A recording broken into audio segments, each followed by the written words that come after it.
श्री श्री जगन्नाथ बलेश्वर महारानी की जय। श्री श्री गौपिता सुंदर भगवान की जय। जगत गुरु श्रील प्रभुपाद की जय। निताई गौर प्रेमानंदे हरि बोल। ओम नमो भगवते वासुदेवाय।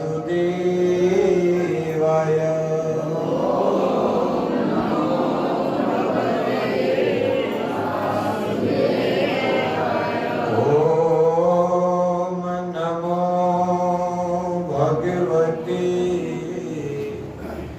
वासुदेवाय।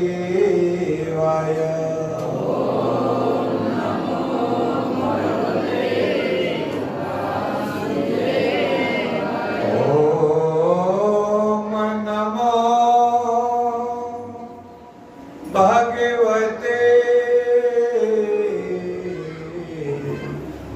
वासुदेवाय।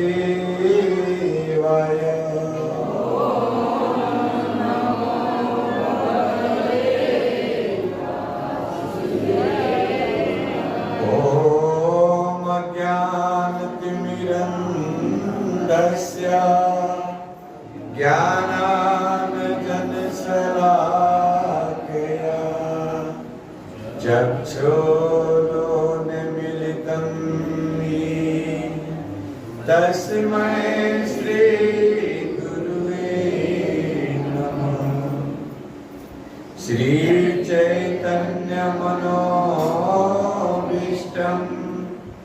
स्थापितं येन भूतले स्वयं रूप कदामह्यं ददाति स्वपदान्तिकम्।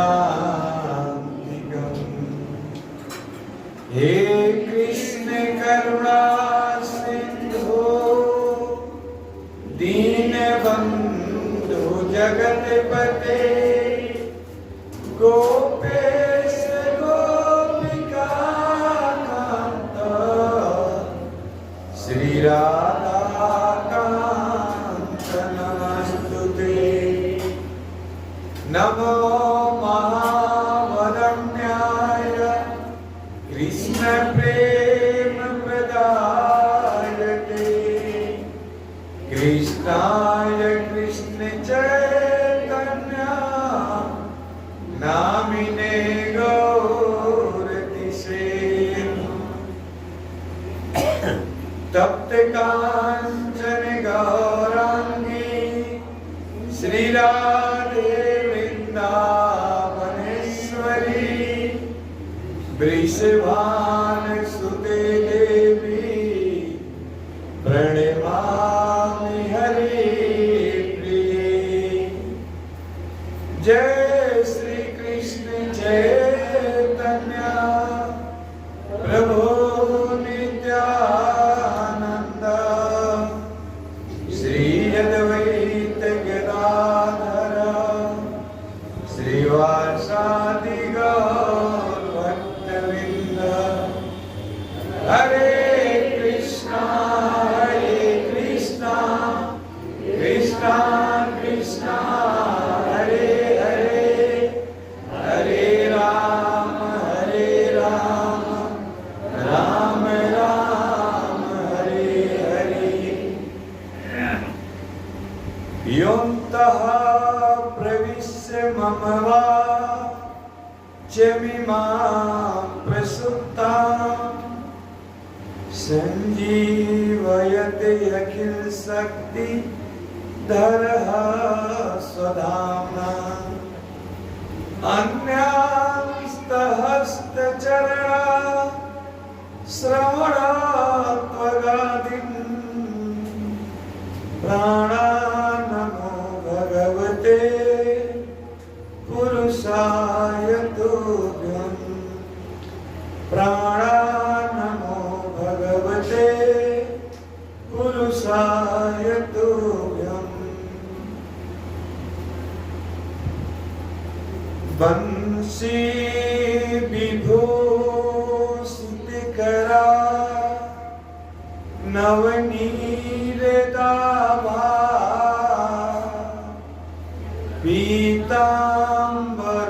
पीताम्बरधरुणबिं बफलधरोष्ठा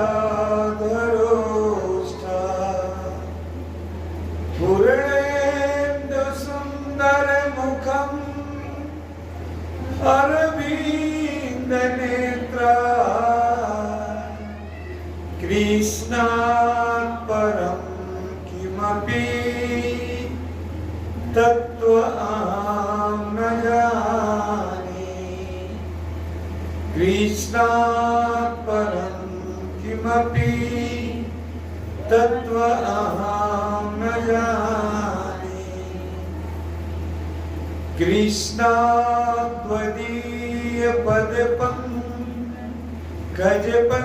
कृष्णाद्वदीयपदपङ्कजपञ्जरान्तम् आद्वैयमे विशतु मां नसराजहंसा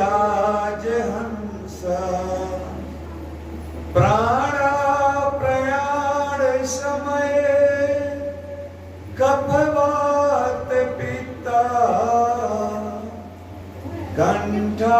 कण्ठावरोधं न विधौ स्मरणं कुतस्ते हे राधे ब्रज देविके चललिते नंद सुनो कुतः श्री गोवर्धन कल्पपाद पतले कालिंदे बने कुतः गोसंताविति सर्वतो ब्रजपुरे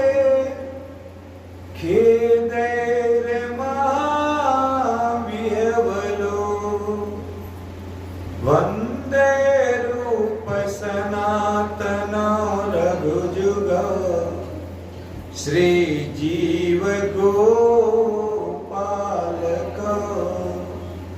श्रीजीव गोपालको जय जय श्री राधा रमण बोलिए जय जय नवला किशोर जय गोपी चित चोर प्रभु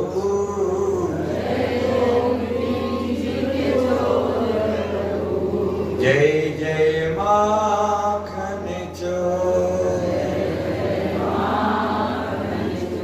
कृष्ण कन्हैया लाल की श्रीमद् भागवतम पुराणममलम् बोलिए श्रीमद् भागवतम पुराणममलम् यद् वैष्णवानां प्रियम्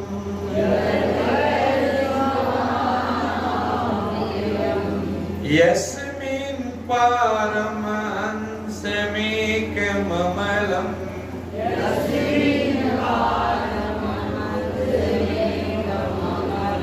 ज्ञानं परं गीयते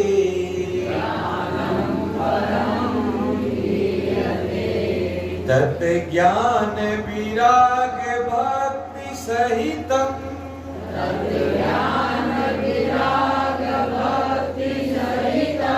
नैष्कर्म्यं आविष्कृतम्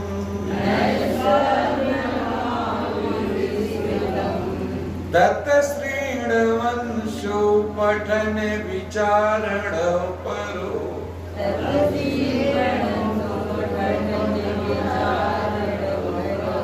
भक्त्या विमोचे नरा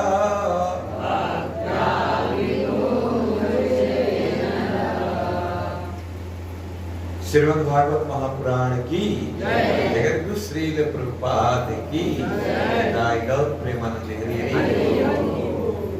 तो प्रत्येक रविवार को हम लोग क्या श्रवण कर रहे हैं मेरे द्वारा, कुछ याद है? इससे पीछे के क्लास में क्या सुनते आ रहे हैं? 2-3 क्लास से जो क्लास मेरे द्वारा हो रहा है। माता जी किसी को याद नहीं है? भागवत जी की महिमा, भागवत महात्म्य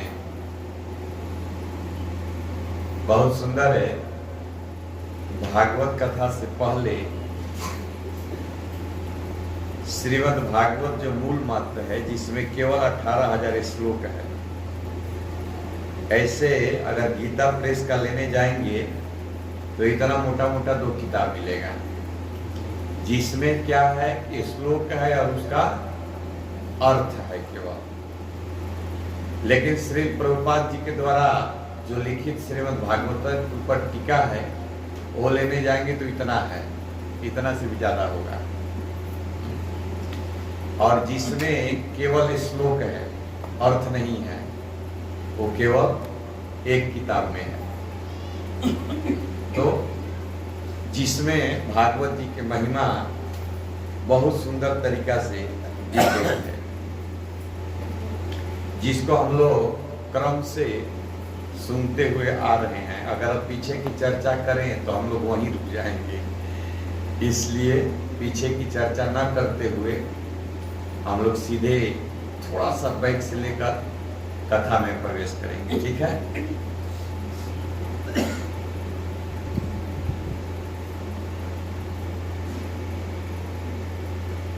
हरे कृष्णा कृष्णा कृष्णा हरे हरे, हरे राम राम राम हरे हरे। बड़ा ही सुंदर जीवन का अवसर है जो हमें भागवत की कथा में बैठने का सुंदर अवसर प्राप्त हो रहा है। श्रीमद् भागवत महात्म्य में बताया गया है, भाग्योदयेन बहुजन्म समार्जितेन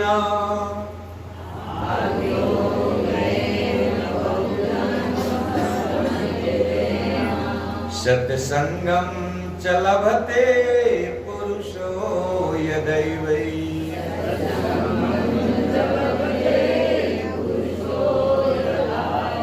अज्ञान हेतु कृत मोह मदांधकार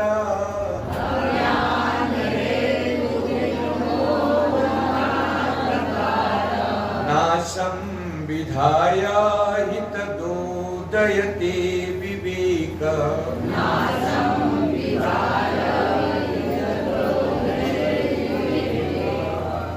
भाग्योदयेन बहुजन्म समर्जितेन, जब बहुत बहुत जन्मों का भाग्य का उदय होता है, सत्संगम चलवते पुरुषो यदवै, उस पुरुष को सत्संग का लाभ मिलता है। जिस सत्संग के माध्यम से अज्ञान हेतु कृतमोह मदांधकार, जिस अज्ञान के कारण जीव इस भौतिक संसार रूपी अंधकूप में पड़ा हुआ है, उसका यह अज्ञान दूर हो जाता है। नाशम विधाय ही तद उदयते विवेक, अज्ञान नाश हो जाता है और उसके हृदय में विवेक का उदय होता है। रामचरितमानस में तुलसीदास जी भी कहते हैं, बिन सत्संग विवेक न होई, और सत्संग राम कृपा बिनु सुलभ न सोई। तो आप बहुत ही भाग्यशाली जीव हैं जो प्रतिदिन कहें या प्रति रविवार कहें आप आते हैं और कथा श्रवण करते हैं। तो बहुत ही सुंदर है। पतित पावनी जैसे हम लोग नारद जी, और प्रसंग कहाँ पर है, कुछ स्मरण है?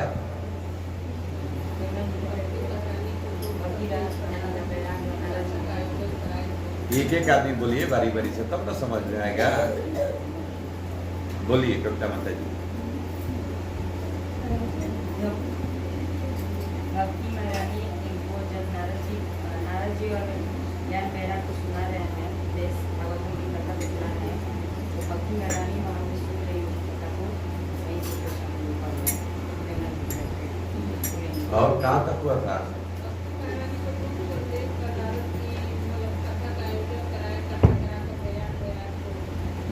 कथा की महिमा, कथा कौन सुना रहा है? नारद जी को कथा कौन सुना रहा है? चतुष कुमार। कहाँ पर सुना रहे हैं? जमुना जी के कुलिंद पे। कहाँ पर? वृंदावन। अपने से कह रहे हैं कि कुछ याद भी है। हरिद्वार में। हरिद्वार में कहाँ? गंगा जी के तट पर। गंगा जी के तट पर कहाँ? कोई वन है, आनंद नामक वन में, हरिद्वार में पतित पावनी गंगा जी के किनारे बहुत सुंदर आनंद वन है, जहां पर बद्रिकाश्रम से नारद जी और चतुष कुमार बहुत सुंदर कथा सुना रहे हैं। कथा में भागवत की महिमा बता रहे थे। सदा शिव्या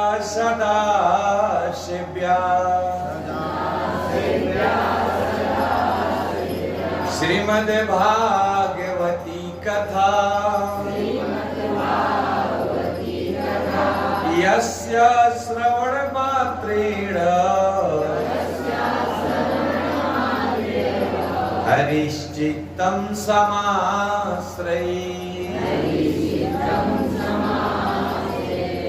चतुष कुमार कौन है?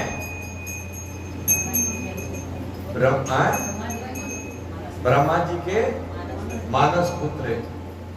चतुष कुमार का क्या नाम है?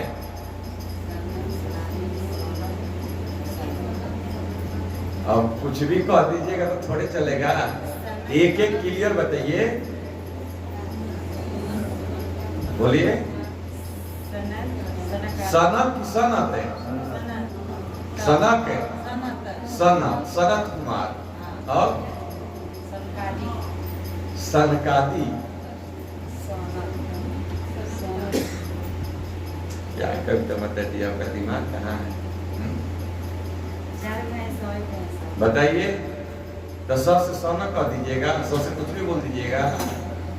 ब्रह्मा जी के मानस पुत्र की बात हो रही है ना। बताइए प्रिया माता जी। सनक, सनातन और सनंदन, और एक बच रहे हैं, हैं?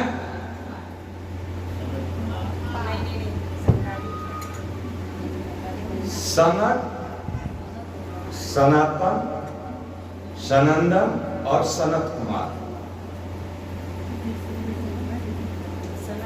सनक क, हाँ, सनक, सनातन, सनंदन और सनत कुमार।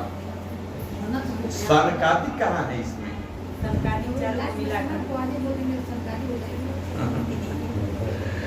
तो ये चार कुमार जिनकी उम्र कितनी रहती है? हमेशा 5 साल 6 साल के बच्चे रहते हैं।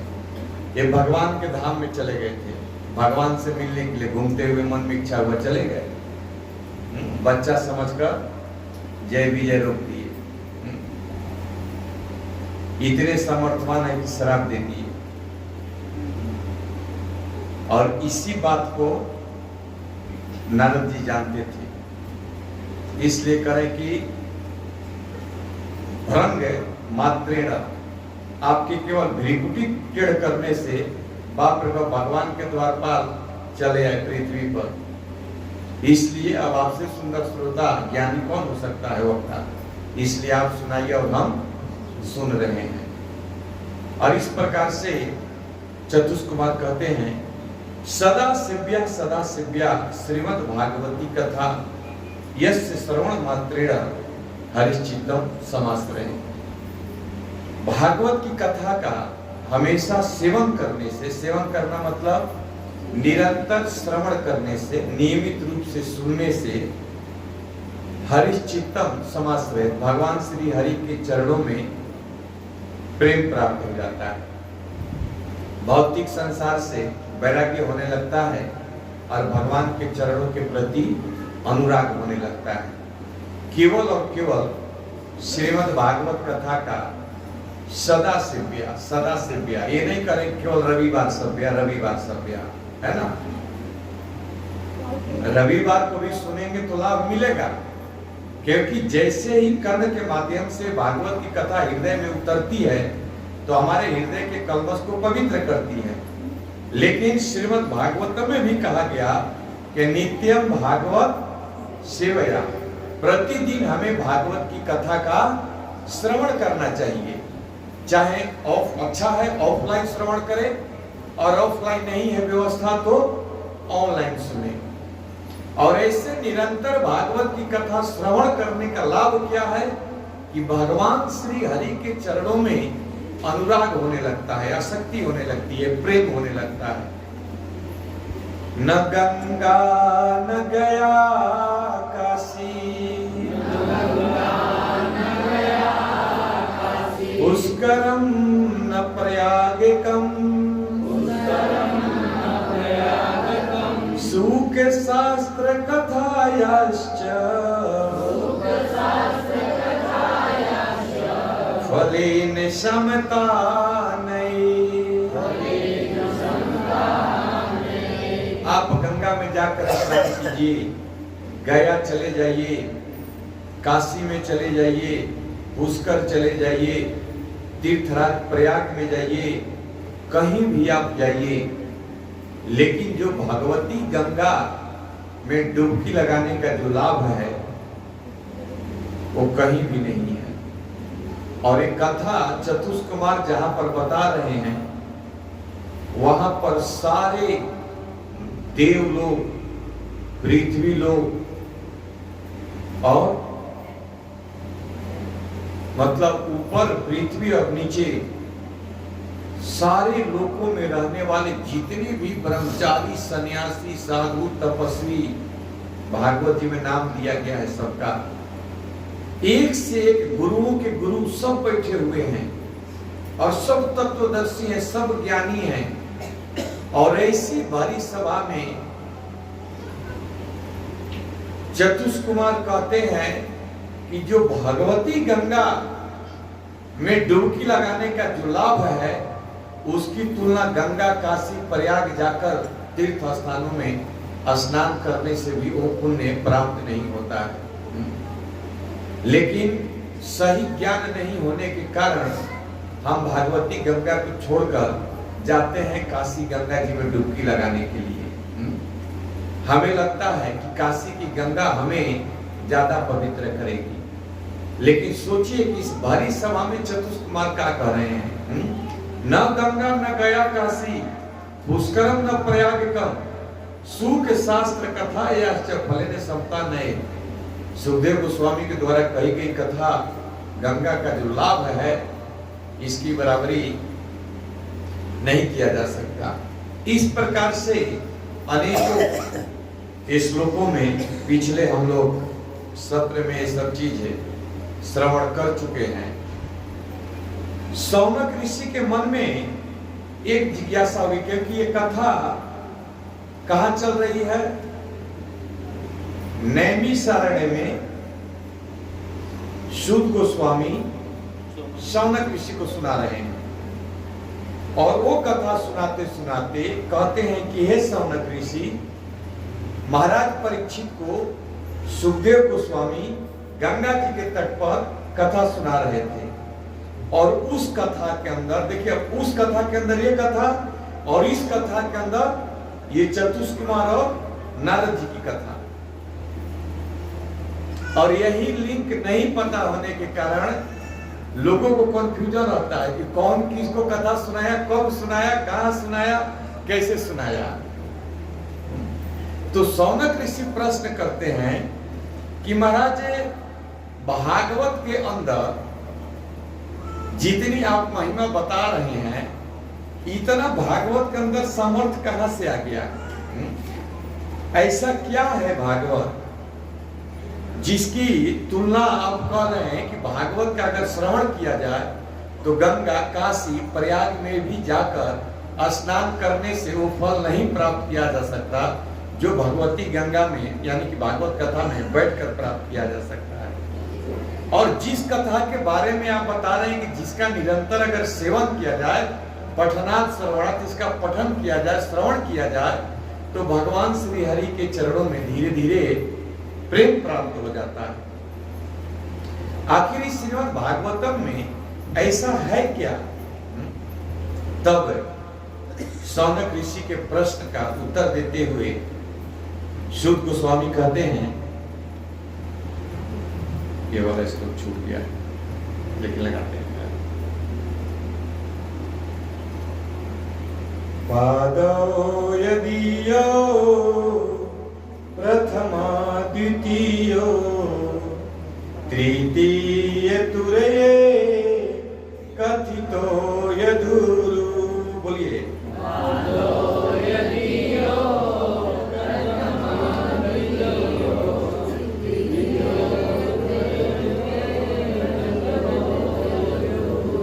नाभिस्तथा पंचमेव षष्ठो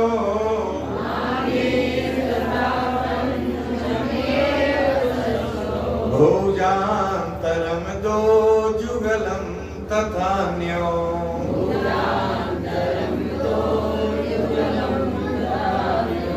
कंठस्तु राजन् नवमो यदीयो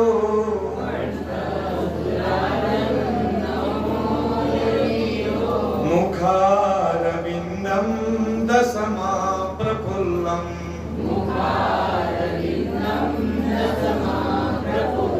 एकादशो यास्य ललाटे पट्टम्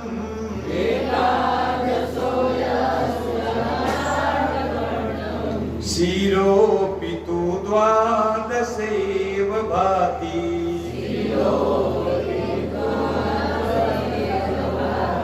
तम् आदिदेवं करुणानिधानम्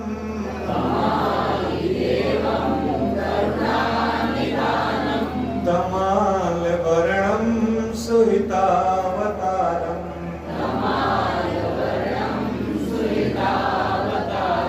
अपार संसार समुद्र सेतुम्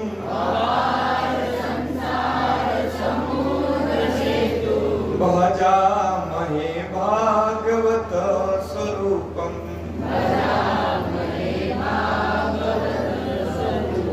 इस भागवत के अंदर इतना बल, इतना शक्ति कहां से आ गया? महाराज भागवत की महिमा में इतना बताया गया है कि जिसके घर में भागवत की कथा होती है वो घर घर नहीं रहता, वो घर तीर्थ स्थान बन जाता है। सोचिए, ये है भागवत की महिमा। तो ये भागवत में इतना बल कहां से आ गया? तो कहते हैं कि यह भागवत जो है तेने वांगमयी मूर्ति प्रत्यक्ष वर्तते हरि। यह साक्षात भगवान श्री कृष्ण का वांगमयी शरीर है। कैसे? तो कहते हैं कि पादव यदीयो प्रथम द्वितीय। श्रीमद् भागवतम का प्रथम और द्वितीय स्कंद भगवान के दो चरण है। तृतीय तुरीय कथितो यदिरु। भागवतम का तीसरा और चौथा स्कंद भगवान के दोनों उरु है, जंघा। नाभिस तथा पंचमेव षष्ठो।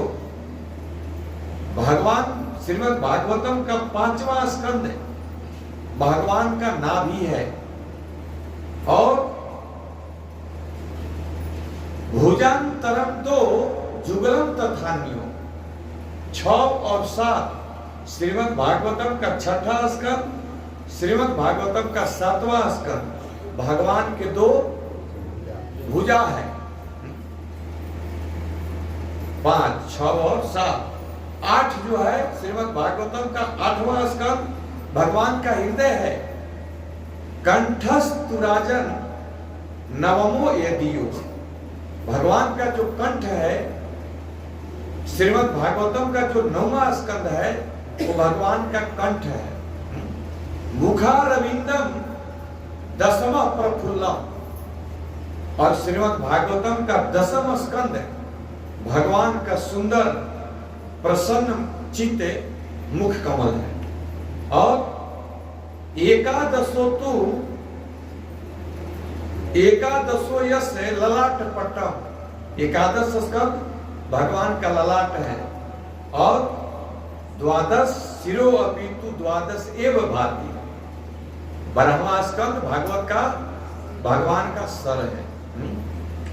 तम आदिदेवं करुणानिधानम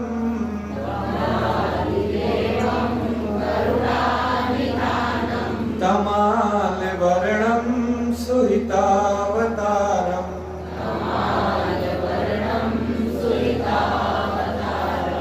अपार संसार समुद्र से तुम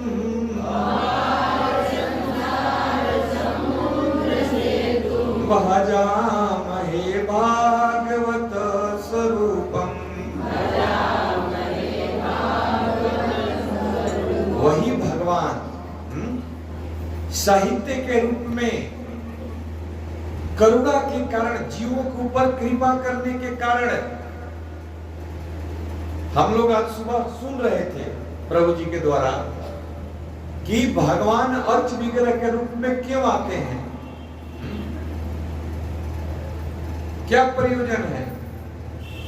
तो हम जैसे संसार के बद्ध जीवों को भगवान एक अवसर प्रदान करते हैं कि आओ मुझे दर्शन करो, मुझे प्रणाम करो, मेरे लिए भोग बनाओ, प्रसाद अर्पित करो, मेरी आरती करो। संसार के बद्ध जीवों को सेवा में लगाने का भगवान एक अवसर प्रदान करते हैं इस अर्थ विग्रह के रूप में आकर।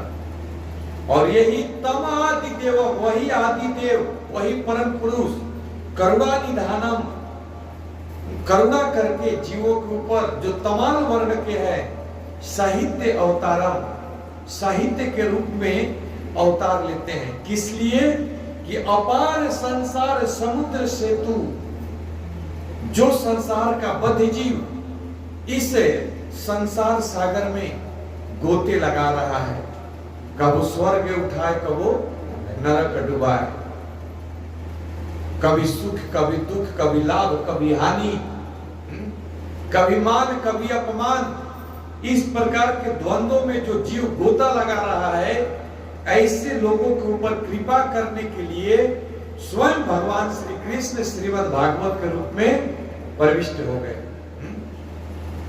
कि कम से कम जीव आए और इस श्रीमद् भागवत कथा को देखकर, सुनकर, इसका चिंतन मनन करके मेरे पास आने का रास्ता प्रशस्त कर सके, आ सके। इसलिए ये स्वयं भगवान का स्वरूप है, स्वयं भगवान है। इसलिए कहते हैं कि इस भागवत की तुलना, इस भागवत में इतना समर्थ है कि यह किसी के भी चित्त को बदल सकता है।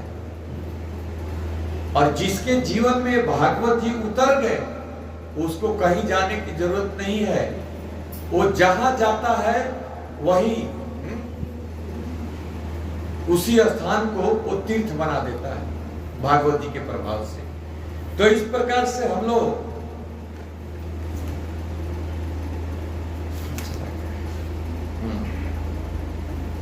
सौनक ऋषि के प्रश्न का उत्तर देते हुए सुध गोस्वामी भागवत जी की महिमा बताते हैं। और इस प्रकार से जैसे ही भागवत की महिमा को भक्ति महारानी ने सुना।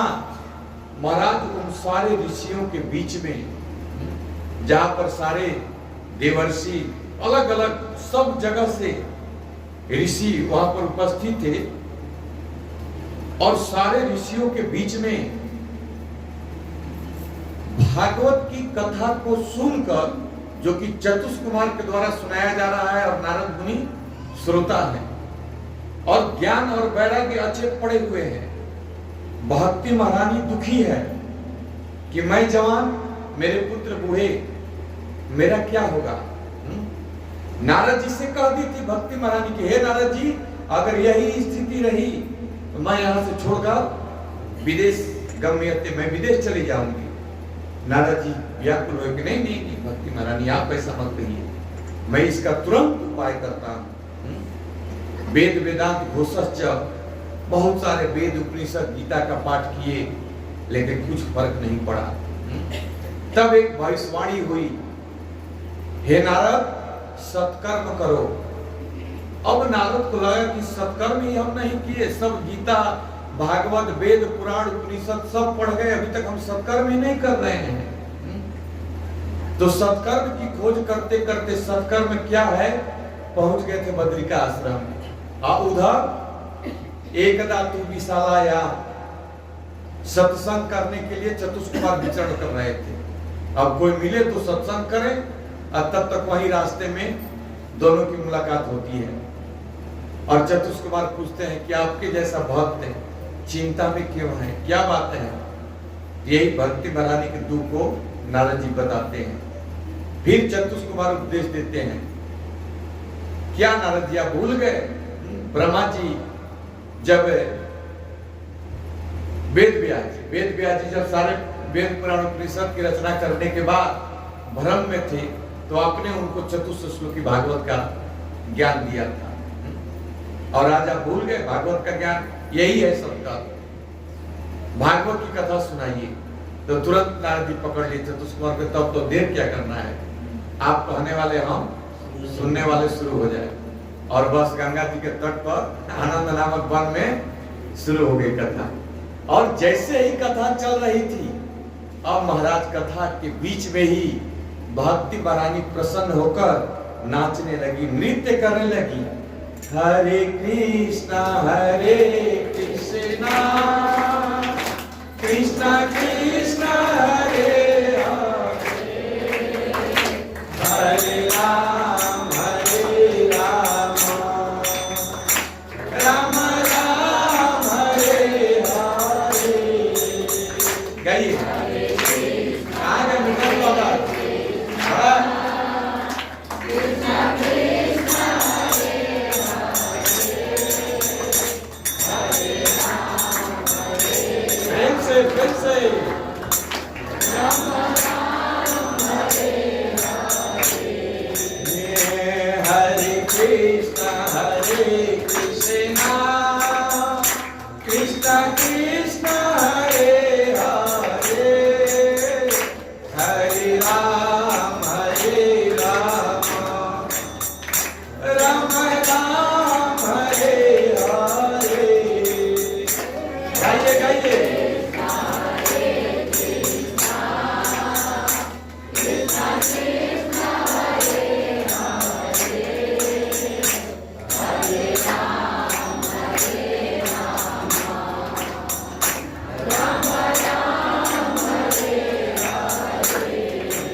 से सारे ऋषियों के बीच में श्रीमद् भागवत की कथा को श्रवण करके जो भक्ति महारानी दुखी थी प्रसन्न हो गई और नाचने लगी।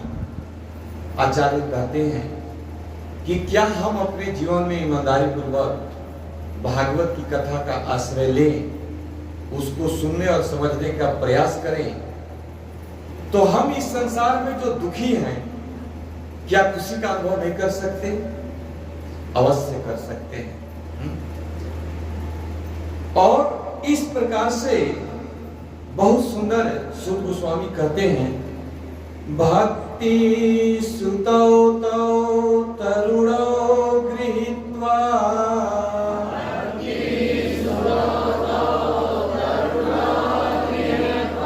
प्रेम के रूपा सहसा विरासी।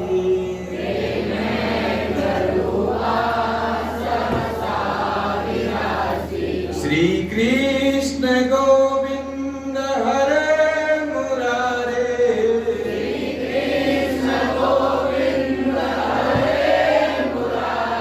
नाथेति नामानि मुहुर्वदन्ति।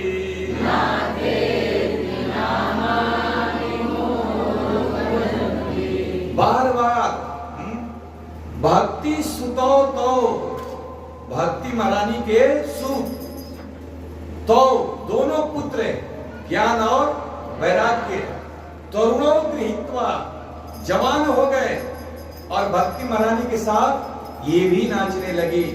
प्रेमय के रूपा सासा विरासी मुहु बदंती, बार बार इतना आनंद आ रहा था, इतना उन्माद हो रहा था कि भक्ति महारानी ज्ञान और वैराग्य बार बार श्री कृष्ण गोविंद हरे मुरारे, हे नाथ नारायण वासुदेव, भगवान के नाम को बार बार पुकारने लगी। और सारे ऋषि जो सभा में बैठे हुए थे ये सब आश्चर्य करने लगे। कथम प्रविष्टा कथम आगतेयम मध्य मुनिना मिति तर्कयंत, कहां से आ गई आप? कथम प्रविष्टा कथम आगतेयम मध्य मुनिना मिति तर्कयंत, ये सारे मुनियों के बीच में आप कहां से आ गई? और इस प्रकार से नृत्य करने लगी। आचार्य बताते हैं कि जहां भगवान की कथा होती है, जहां भगवान का कीर्तन होता है, भगवान के नाम रूप गुण लीला का यशोगान होता है, वहां पर बिना बुलाए भक्ति महारानी आ ही जाती है। बड़ा ही सुंदर श्लोक एक हम लोग पढ़े थे पीछे के सत्र में।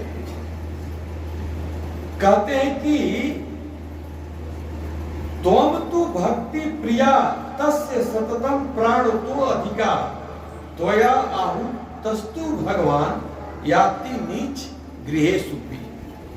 अरे महाराज, अगर नीच व्यक्ति के भी जीवन में भगवान की भक्ति हो ना तो भगवान वहां पर खींचे खींचे चले जाते हैं।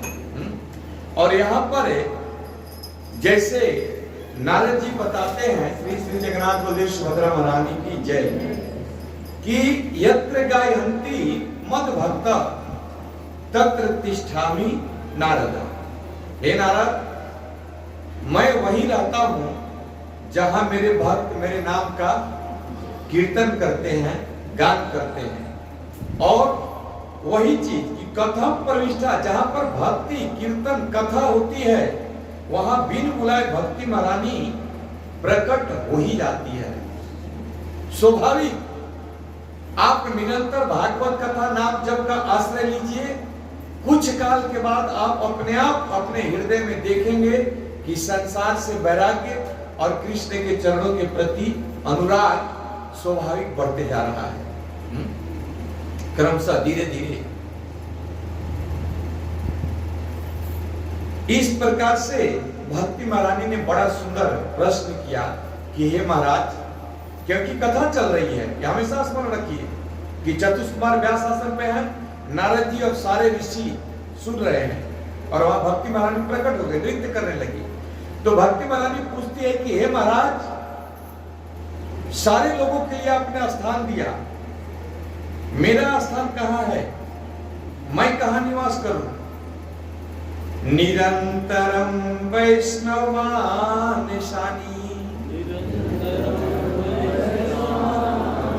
चतुष्कुमार कहते हैं कि हे भक्ति महारानी, आप वैष्णव के हृदय में वास करो। आपका स्थान कहां है? आपका स्थान यहां नहीं है, आपका स्थान निरंतरम वैष्णव मानसानी, जो मान और सम्मान से, मान और अपमान से रहित होकर जो आपका भजन कर रहा है, जो भगवान की भक्ति करता है, ऐसे वैष्णव के हृदय में आप सदा सदा के लिए निवास करो।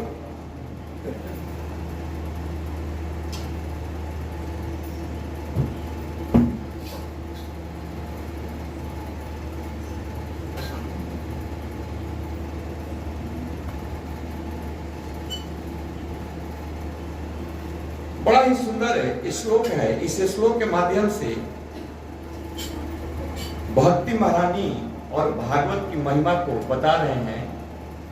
सकल भुवन मध्य निर्धनास्ते धन्या,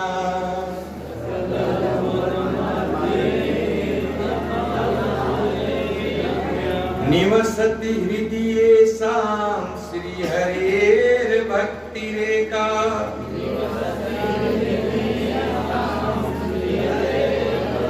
हरिरपि निज लोकम सर्वथा तो विहाय,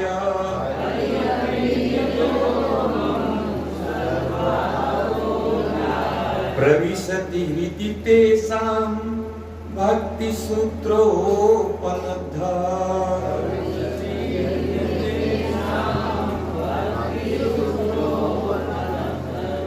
चतुष्कुमार कहते हैं कि सकल भुवन मध्य, इस पूरे ब्रह्मांड में वह जीव बहुत धन्य है, धन्य अति धन है। निवसति हृदि ऐसा श्री हरेर भक्ति एका, जिसके हृदय में आप, हे भक्ति महारानी, जिसके हृदय में आप सदा सदा के लिए निवास करती हो, ऐसा व्यक्ति इस पूरे सकल भुवन, पूरे लोक में, पूरे ब्रह्मांड में बहुत धन्य अति धन्य है। क्यों?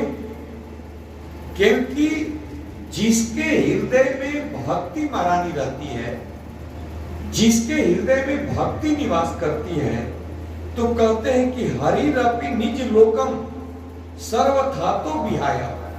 अरे महाराज, उसके हृदय को भगवान भी अपना घर बना लेते हैं, और हरि अपि, भगवान श्री कृष्ण भी अपने लोक को, निज लोक, अपने लोक को छोड़कर उस भक्त के हृदय को अपना निवास स्थान, प्रविशति हृदय तेषां, जिसके हृदय में भक्ति महारानी निवास करती है, मतलब कि जो व्यक्ति भगवान की भक्ति करता है, भगवान का नाम जप करता है, भगवान की कथा श्रवण करता है, भगवत गीता का आश्रय स्वीकार करता है,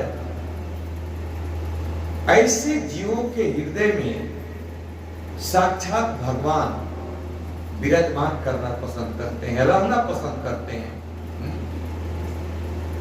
क्योंकि सकल भुवन मध्य निर्धनास्ते धन्या निवसति हृदय ऐसा श्री हरिर भक्ति रे एका।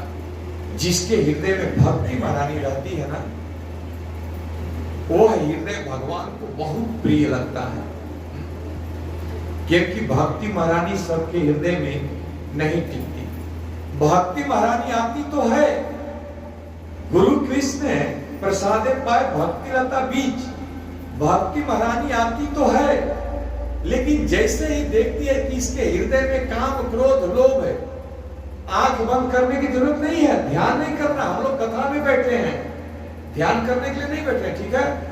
हरे कृष्णा हरे हरे हरे राम राम राम हरे हरे। इसलिए ध्यान मत लगाइए, सुनिए।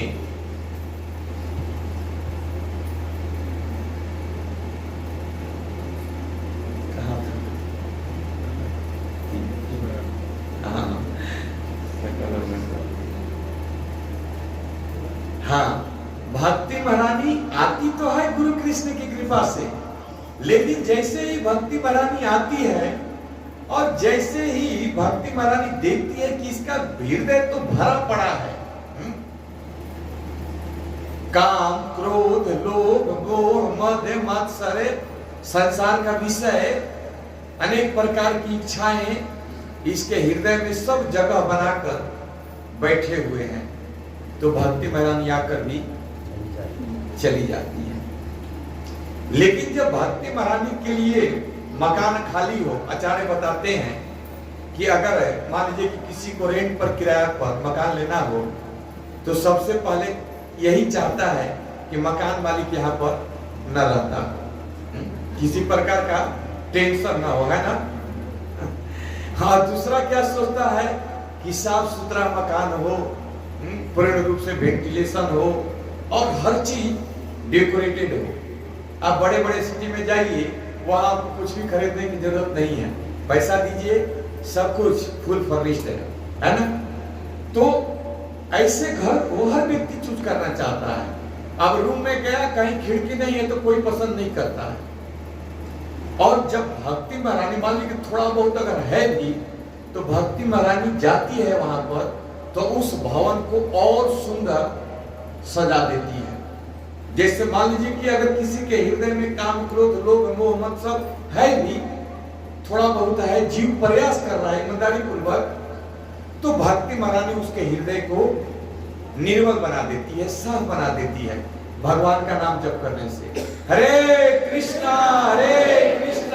कृष्णा कृष्णा हरे हरे, हरे राम राम राम हरे हरे। और जब पूरा तरह से क्लीन हो जाता है, साफ हो जाता है, स्वच्छ हो जाता है, खाली हो जाता है, उस समय भगवान इस भक्ति महारानी के पीछे पीछे, क्योंकि भगवान को भक्ति महारानी बहुत प्रिय है, और इस भक्ति महारानी के कारण भगवान नीच व्यक्ति के घर में भी जाना पसंद करते हैं। अब फिर जो भक्ति करने लगा उसकी बात क्या कहा जाए। और उसके हृदय में भगवान अपने निज लोक को छोड़कर भी उसके घर को चुन लेते हैं, उसके हृदय को चुन लेते हैं। तुम्हारा हृदय सदा गोविंद विश्राम। कैसे भगवान विश्राम करते, देखिए यहाँ पुष्टि हो रहा है। हरि अपने निज लोकम सर्वथा तो विहाय, सब कुछ छोड़कर, अपने निज लोक को भी छोड़कर उस भक्त के हृदय को भगवान पसंद करते हैं। अप्रविशति हृदय तेषाम भक्ति सूत्रोपन्नत। अब भगवान अगर एक बार आ गए तो जाना भी नहीं चाहते। अगर मालिक कभी आए कहे कि प्रभु जी मकान खाली कर दीजिए, तो कहता है क्या दिक्कत है महाराज, आप कुछ रेंट बढ़ा लीजिए, क्यों हटाने की बात कर रहे हैं। वो जाना नहीं चाहता, उस मकान को छोड़ना नहीं चाहता है। हम लोग देखे थे जब प्रोफेसर कॉलोनी में रहते थे, तो एक रेंजर रहते थे सामने, और वो बहुत दिन बाहर रहते थे, लेकिन फिर भी किराया देते थे। उनको लगता था कि अब इससे बढ़िया मकान हमको नहीं मिलेगा, इसलिए वो बाहर रहकर भी कई महीने कैसी तरह किराया देते रहते थे।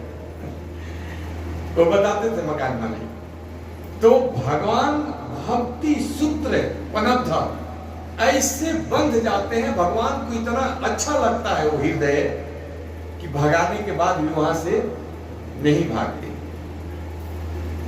एग्जाम्पल्स गोपियां, गोपियों के हृदय को भगवान अपना घर बना लिए थे और गोपियां चाहती थी कि हे कृष्ण, कुछ समय के लिए आप हमारे मन से, आप हमारे हृदय से निकल जाओ, ताकि हम अपने घर के कार्यों को ठीक से कर सकें। हमारी सास हमसे जो बड़े हैं बोलते हैं, डांटते हैं, हमें सताते हैं कि क्या कर रही है, एक भी सेवा ठीक से नहीं कर रही है, नमक की जगह कुछ है, सब उल्टा पुल्टा काम होता था। क्योंकि जिसका मन अगर एक बार कृष्ण के चरणों में लग गया तो फिर समझिए कि वो कहीं का रहता नहीं है। संसार के लोग कहते हैं कि पागल हो गया है, हाँ सचमुच में पागल हो जाता है। कृष्ण भक्ति में, कृष्ण नाम में, कृष्ण कीर्तन में, भक्तों के संग में पागल हो जाता है। उसे कुछ नहीं सूझता और ना कुछ किसी काम का रहता है। दिन भर जब देखो तब हरे कृष्णा कृष्णा कृष्णा हरे हरे, हरे राम राम राम हरे हरे। आज हम लोग बुक रीडिंग कर रहे थे तो उसमें प्रश्न किया गया था कि क्या आप लोग हरे कृष्णा करते हैं, इससे समाज का कोई कल्याण होता है, समाज को कोई लाभ है? तो श्री प्रभुपाद जी कहते हैं कि यस, लाभ है। आप देखिए हमारे भक्तों को जो कृष्ण भावनामृत से जुड़े हुए हैं, आप देखिए कभी मांस नहीं खाते हैं, कभी शराब नहीं पीते हैं, कभी अवैध स्त्री संग नहीं करते, कभी जुआ नहीं खेलते। और दूसरी तरफ संसार के बड़े बड़े लोगों के पास जाइए जो भगवान की भक्ति नहीं करते, किसी न किसी एक प्रकार के दोषों से जरूर युक्त होंगे।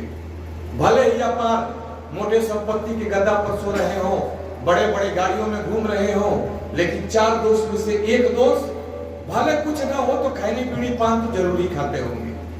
अगर वो भी नहीं खाते हो तो चाय और कॉफी तो जरूर पीते होंगे।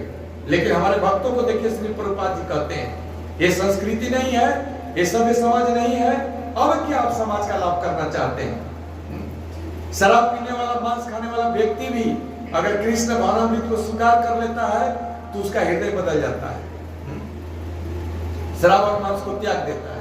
अब इससे बड़ा और चमत्कार आप समाज में क्या कल्याण चाहते हैं? स्वीकार करना पड़ेगा। आपका ये आंदोलन, आपका ये कृष्ण भावनामृत संघ वास्तव में संसार के जीवों का कल्याण करने वाला है। वास्तव में इससे जीवों की भलाई है।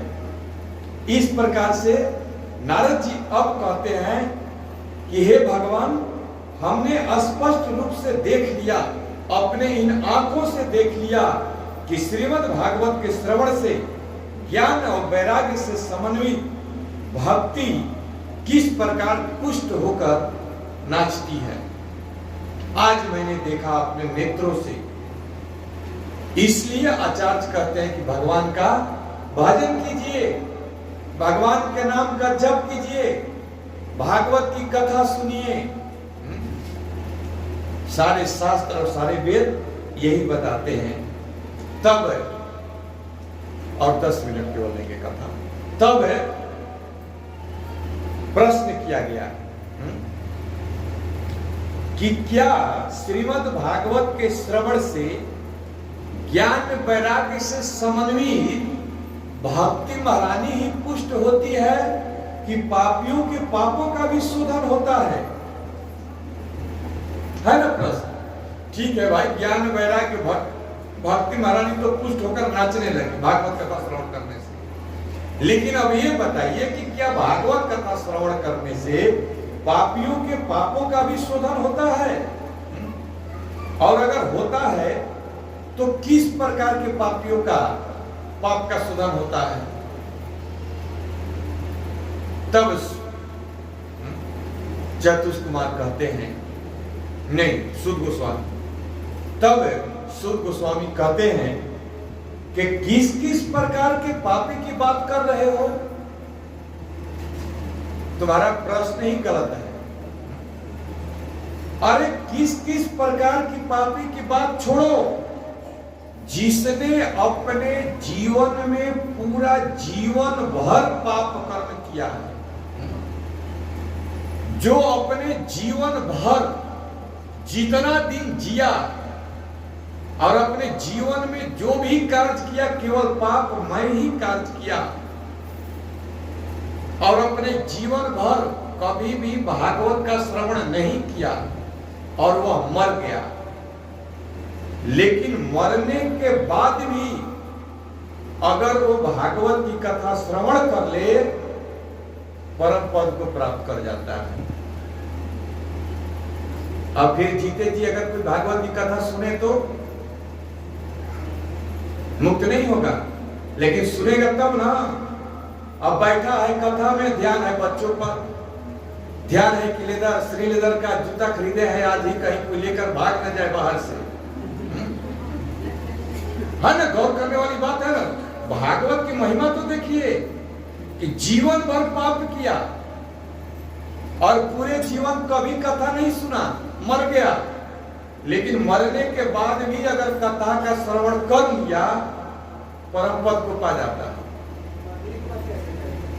मरने के बाद 9 दिन तक आत्मा जो है भटकती रहती है। मर जाने के बाद भी 9 दिन तक उसकी आत्मा वहीं पर इर्द गिर्द में ही भटकते रहती है। लेकिन देहात में लोग कहते हैं कि अरे उनके घर में भागवत की कथा हो रही है, भागवत का आयोजन करा दीजिए, तो लोग सुनना भी पसंद करते। लेकिन अगर दृढ़ता पूर्वक संकल्प पूर्वक भागवत की कथा का पारायण किया जाए, भागवत की कथा का श्रवण किया जाए, तो निश्चित उस जीवात्मा का उद्धार हो जाता है। यहाँ पर सूर्य गोस्वामी कह रहे हैं सारे ऋषियों के बीच में, मैं अपनी बात नहीं बोल रहा हूं, एक शब्द भी मेरी अपनी नहीं है, ये श्लोक है, प्रमाण है इसका, हर चीज का। भले ही आपको विश्वास हो या ना हो, वो अलग की बात है। इसलिए वैष्णव के घर में अगर कोई मरता है तो सबसे पहले यही कराया जाता है, कीर्तन करो। कीर्तन के साथ उसकी शव यात्रा उठती है। भगवा में भी कई भक्तों के परिवार में ऐसी घटना घटी, और बड़े ही सुंदर भक्तों के द्वारा कीर्तन बजाते हुए, भगवान के नाम का कीर्तन गाते हुए हम लोग श्मशान तक जाते हैं। और फिर घर में आने के बाद भागवत की कथा कराइए, पाठ कराइए, खुद पढ़िए, पूरे परिवार को, समाज को सुनाइए, वो जीवात्मा भी सुनता है। यही तो पूछेंगे आगे, कोई प्रमाण है आपके पास? कहते हैं कि हाँ प्रमाण है ना, ऐसे थोड़े बोल रहे हैं, प्रमाण है इसका। लेकिन कथा सुनेंगे भैया तब ना। अब शरीर कहीं है, मन कहीं और है। गोकर्ण प्रसंग में यही ना हुआ, सारे लोग सुन रहे थे, लेकिन एक धुंधकारी ही गया, सबका ध्यान कहीं और था। समय 9 बज गया, कब बंद करेंगे, प्रसाद लेकर घर जाएंगे, बहुत प्रकार की समस्या, एक तो नहीं कहा जाए तो पूरा भर जाएगा लिस्ट। इसमें आप लोगों की कोई गलती नहीं है, मन ही इतना चंचल है कि क्या किया जाए। लेकिन फिर भी जीव अगर सच्चे हृदय से प्रयास करता है तो भगवान की कृपा होती है। और भगवान की कृपा है तभी तो आप बैठकर सुन रहे हैं, नहीं तो बाहर संसार में भटक रहे होते हैं ना। तो कहते हैं कि मुक्ति हो जाती है। कहते कोई प्रमाण है? कहते कि हाँ प्रमाण है ना। एक इतिहास सुना रहे हैं। अत्र ते कीर्तया श्यामा इतिहासं पुरातनम् यस्य श्रवणमात्रेण पापहानि प्रजायते। मैं एक बहुत पुराना इतिहास सुनाने जा रहा हूं, और इस इतिहास को सुनने का लाभ क्या है कि तुमको प्रमाण भी मिल जाएगा, और अगर इस इतिहास को ध्यान पूर्वक सुन लोगे तो पाप हानि प्रजायते, तुम्हारे जीवन के जितने पाप है ये सब समाप्त हो जाएंगे। क्या है? तो तुम भद्रा नदी के तट पर एक छोटे से गांव में एक आत्मदेव नाम के ब्राह्मण रहते थे और बहुत विद्वान ब्राह्मण थे, मंत्र तंत्र विशारद। इस आत्मदेव ब्राह्मण के बारे में शुद्ध गोस्वामी कहते हैं कि वह उस आत्मदेव ब्राह्मण का सारे वेदों का उसको ज्ञान था, बहुत प्रकांड पंडित था, विद्वान था। द्वितीय इव भास्कर, जैसे सूर्य उदय होते हैं तो सारे जगत के अंधकार को दूर कर देते हैं, वैसे ही आत्मदेव ब्राह्मण का ज्ञान इतना था कि आत्मदेव ब्राह्मण अपने ज्ञान के प्रकाश से जगत के लोगों के अज्ञान को दूर कर सकते थे, इतना सामर्थ्य था इनमें। और अपने वर्ण के अनुसार अपने स्वधर्म का बड़े ही निष्ठापूर्वक और नियमित रूप से पालन करते थे। इनकी पत्नी का नाम श्रीमती धुंधली देवी, बड़ा ही सुंदर नाम था और व्यवहार भी बड़ा सुंदर था। जितने सुशील प्रभु जी थे, ब्राह्मण थे, भगवान भी जोड़ी बड़ा अजीब बनाते हैं, है ना। ये आत्मदेव ब्राह्मण बड़े ही सुशील थे, सभ्य थे, नम्र थे, लेकिन इनकी पत्नी अजब स्वभाव की थी। और इनकी पत्नी के बारे में लिख रहे हैं, लोके वार्तारता क्रूरा प्रायसो बहुजल्पिका सुरा च गृहकृत्येषु कृपणा कलह प्रिया।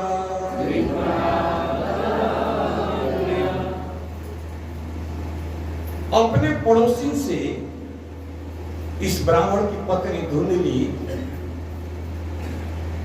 अपने पड़ोस में रहने वाली स्त्रियों से बात बात पर लड़ाई कर बैठती थी और बात करने में इतना एक्सपर्ट थी कि इधर की बात इधर और इधर की बात उधर, और ऐसे करके एक दूसरे को आपस में लड़ा देती थी। होती है ना कुछ स्त्रियां इतने दुष्ट स्वभाव की होती है, आप लोगों के लिए नहीं कहा जा रहा है, आप लोग माता जी लोग हैं, क्योंकि कथा श्रवण कर रही है तो आप लोग के अंदर ऐसा गुण हो ही नहीं सकता है। लेकिन भौतिक संसार में कुछ स्त्रियां ऐसी होती है कि इसको पता नहीं क्या मिलता है इसमें, इधर की बात उधर, उधर की बात उससे, उसकी बात उसके, और इसके चलते होता क्या है कि आपस में जंग शुरू। ये लोक वार्ता रता इतनी एक क्रूर थी कि लड़ाई तो बात बात में, अगर थोड़ा सा भी बात डिफरेंट हुआ तो बस फाटाफाटी शुरू। और स्त्रियों की लड़ाई, मैं वर्ण इतना नहीं बोल रहा हूं, अगर स्त्रियों की लड़ाई आप अपने आंखों से देखे होंगे तो समझ सकते हैं, मैंने अपने नेत्रों से देखा है प्रभु जी, ये बाल पकड़कर गजब लड़ाई करती है महाराज, अद्भुत। अपने नेत्रों से मैंने देखा है। और प्रायसो बहुत जल्दी का बात इधर उधर करने में बहुत एक्सपर्ट थी, कृपणा थी, कंजूस थी। सुराचक्री कृत्येषु, एक कार्य में बहुत एक्सपर्ट थी। घर के काम को, अपने काम को अगर निपटाना हो तो बहुत जल्दी फटाफट सारे काम को ओके कर देती थी, लेकिन बहुत कंजूस थी और कलह प्रिया थी, बहुत झगड़ालू स्वभाव की थी। इस प्रकार से आचार्य बताते हैं कि बेचारे आत्मदेव ब्राह्मण किसी प्रकार से अब ऐसी पत्नी के साथ अपना निर्वाह कर रहे थे। एक भजन में, भजन तो नहीं कहेंगे, फिल्म का गाना है कि जब से हुई है शादी आंसू बहा रहे हैं, आफत गले पड़ी है, उसको निभा रहे हैं। क्या करे भाई, अब पत्नी के रूप में यही मिली है, हमारे भाग्य में यही थी, तो आत्मदेव ब्राह्मण इसको किसी प्रकार से इसके साथ सामंजस्य बना के चल रहे, कर भी क्या सकते हैं ना। मान लीजिए कि अगर पति पत्नी में ऐसा संबंध हो जाए तो बेचारा कर भी क्या सकता है, कुछ चलता नहीं है। और इस प्रकार से दोनों के बीच में सामंजस्य चल रहा था, निर्वाह चल रहा था, लेकिन दोनों के जीवन में एक भी पुत्र नहीं थे, कोई संतान नहीं था इसको। और संतान नहीं होने के कारण ये बहुत दुखी रहते थे, यहां तक कि धनार्धम धर्म मार्गेण, बोलिए, ताभ्याम नीतम तथापि च न पुत्रो न अपि वा पुत्री ततश्चिंतातुरो भीषम। पुत्र प्राप्ति के लिए दान धर्म सत्कर्म आदि में अपने आधी संपत्ति को खर्च कर चुके थे। जैसे मान लीजिए कि कोई ब्राह्मण आया, बोला कि आप यज्ञ करो, तो पुत्र प्राप्ति के लिए यज्ञ कर दिए, धन लग गया, तो दान धर्म सत्कर्म में अपनी आधी संपत्ति को व्यय कर चुके थे। लेकिन फिर भी न पुत्रो न अपि वा पुत्री, न तो उनको पुत्र प्राप्त हुआ और न उनको कोई पुत्री प्राप्त हुई। इस प्रकार से ये दोनों पति पत्नी बड़े ही, पत्नी तो नहीं दुखी रहती थी, लेकिन आत्मदेव ब्राह्मण, क्योंकि आत्मदेव ब्राह्मण मंत्र तंत्र विशारद थे, ज्ञानी थे, लेकिन पत्नी तो बहुत दुष्ट थी, इसलिए इसको भले कोई फर्क न पड़ा हो, लेकिन आत्मदेव ब्राह्मण बहुत दुखी रहते थे। एकदा सद्विजो दुखा गृहं त्यक्त्वा वनं गतः। अब बहुत उदास होकर एक दिन यह ब्राह्मण अपना घर छोड़कर वन में चले गए। और वन में जाने के बाद अब क्या हुआ, इस कथा को हम लोग आने वाले रविवार में श्रवण करेंगे। इसी समय संध्या के सत्र में आप लोग कथा को स्मरण रखिएगा। ये आत्मदेव ब्राह्मण, केवल यही लाइन इतना याद रखिएगा कि आत्मदेव ब्राह्मण और धुंधली को कोई पुत्र नहीं हुआ, और पुत्र से दुखी होकर आत्मदेव ब्राह्मण निराश होकर अपने घर को छोड़कर वन में चले गए और एक सरोवर के नीचे, सरोवर के पास एक पेड़ के नीचे बैठकर रोने लगे।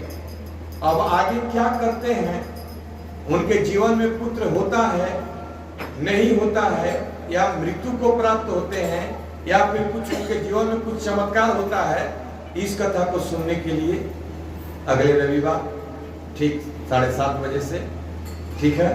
हरे कृष्णा। श्री श्री जगन्नाथ बलदेव सुभद्रा महारानी की जय, जगत गुरु श्रील प्रभुपाद की जय, निताई गौर प्रेमानंदे हरि हरि बोल। हरे कृष्णा कृष्णा कृष्णा हरे हरे, हरे राम राम राम हरे हरे।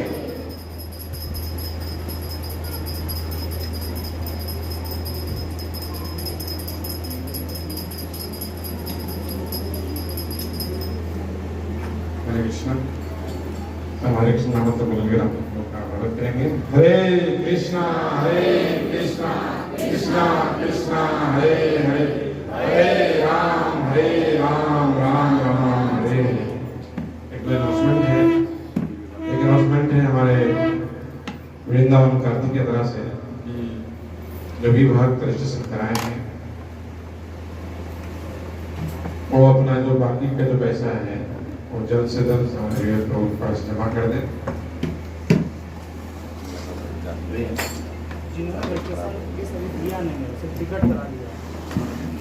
और जो भक्त यात्रा के लिए अपना टिकट करा चुके हैं लक्ष्मी देकर के और रजिस्ट्रेशन शुल्क जमा नहीं कराए हैं 2100 रुपया, वो जितनी जल्दी हो सके अपना रजिस्ट्रेशन अमाउंट दें वो तुरंत जमा करें। ये अनाउंसमेंट है।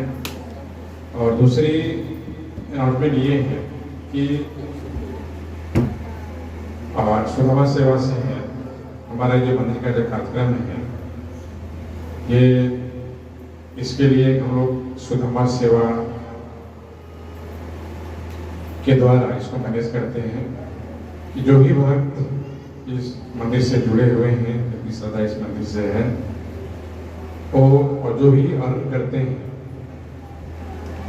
जो भी बिजनेस से जुड़े हुए हैं या नौकरी में हैं, अगर अपनी कमाई से इस सेवा के लिए प्रतिदिन जो सेवा हमारा है, अर्चा विग्रह की सेवा है, श्रृंगार की सेवा है, प्रसादम सेवा है, अगर जो भी आपकी तरफ से संभव है 50 रुपया, 100 रुपया, 500 रुपया, 1000 रुपया, अगर आप महीने में अगर कंट्रीब्यूट करते हैं तो इस सेंटर के लिए काफ़ी आसान हो जाता है। इस कार्यक्रम को प्रतिदिन यहाँ कार्यक्रम होता है सुबह और शाम में, प्रतिदिन यहाँ प्रसाद बनता है, मॉर्निंग में भी, संध्या में भी, और इस संडे फीस्ट प्रोग्राम जो होता है वो चलता है। तो जो भी भक्त अगर इस सुदामा सेवा में कंट्रीब्यूट करना चाहते हैं तो ये एक रजिस्टर आया है, रजिस्टर पे अपना नाम लिख देंगे और अपनी धनराशि भी लिख देंगे ताकि हमारे भक्त महीना में कम से कम 1 तारीख से 5 तारीख के बीच में आप इसको दे देंगे या हमारे भक्त कलेक्ट करेंगे। हमारे पास अभी इस्कॉन का अकाउंट नहीं है, बहुत जल्दी आने वाला है, प्रोसेस में आ गया है वो, लेकिन तब तक भी हम लोग ये टेम्पररी स्कैनर या ये फोन पे नंबर भी हम लोग देंगे, उसमें आप 1 तारीख से 5 तारीख के बीच में आप अकाउंट में डाल सकते हैं। तो जो भी भक्त इस सुदामा सेवा में देने के लिए इच्छुक हैं और अपनी राशि इसमें इस रजिस्टर में लिख देंगे जाने से पहले और अपनी सेवा को हर महीने के 1 से 5 तारीख तक दे देंगे।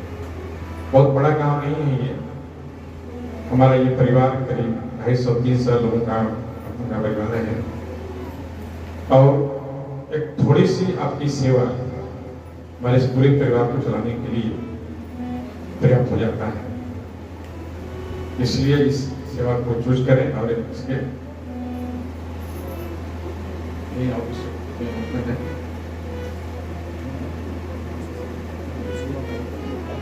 जो भक्त इसमें अपना नाम लिखवा दिए हैं वो नहीं लिखेंगे, इसको शुरू कर दीजिए। कीर्तन शुरू करते हैं और तब तक भक्त लोग जो भी लिखना चाहें उसका मेरे अमाउंट रजिस्टर पीछे बढ़ते जाएगा माता जी और प्रभु जी के पास, और इसको जाने से पहले तक इसको खत्म कर देंगे। हरे कृष्णा।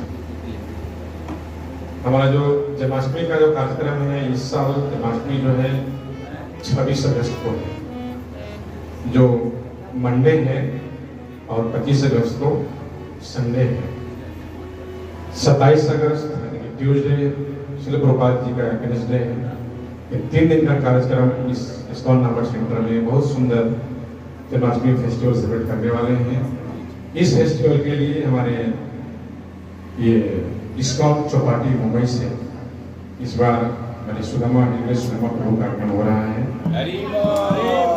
और प्रभु जी का प्रभु जी 20 से 21 तारीख को ही वाराणसी में आ जा रहे हैं। तो वाराणसी इस्कॉन मंदिर में भी उनका 3 या 4 दिन का कार्यक्रम है और वहाँ के बाद सैटरडे को यानी कि 24 तारीख को यहाँ बभुआ में कार्यक्रम होगा। 24, 25, 26, 27 4 दिन का। तो इसके लिए प्रिपेयर हो जाइए और हमारी हम लोग ये भी इसमें लग जाना है एटलीस्ट मन से, और जल्दी इसका मीटिंग करेंगे हम लोग। इस बार का जो जन्माष्टमी कार्यक्रम बहुत सुंदर तरीके से 4 दिवसीय कार्यक्रम हमारे यहाँ संपन्न होगा। हरे कृष्ण।